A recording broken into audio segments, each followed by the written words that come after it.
बघू शकता तुम्ही, हा अवतार आहे, हा भैरवाचा अवतार आहे.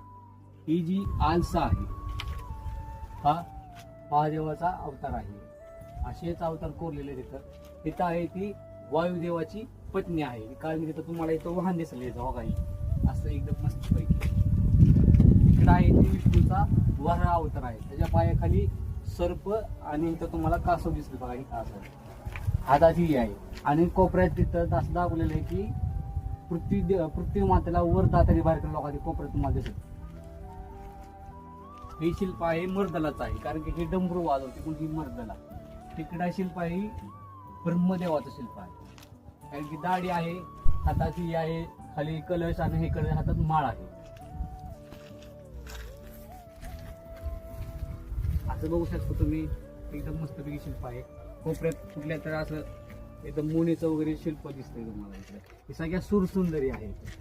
इकडे तुम्हाला ही सूर्यदेवाची मूर्ती आहे. इकडे आहे ती वेणुगोपाळ आहे. तिथं आहे ती अष्टदिग्पाल मध्ये ईशान अवतार महादेवाचा अवतार आहे. आता त्रिशूळ वर तुम्हाला नाग दिसेल. इकडे आहे ती कुबेराचा अवतार आहे. कारण की खाली गदा आहे. शिल्प सगळं फोडलेलं आहे, काय दिसलेलं नाही.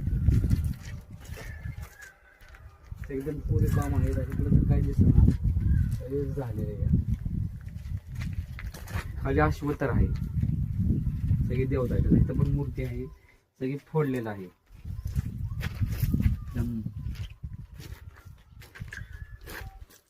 एक खिडकी आहे, ह्याला खिडकीला चैतन्य खिडकी नाव आहे. सगळे कीर्तिमुख. साईडला पण द्वार आहे. कोरीव असं द्वार तुम्हाला दिसेल.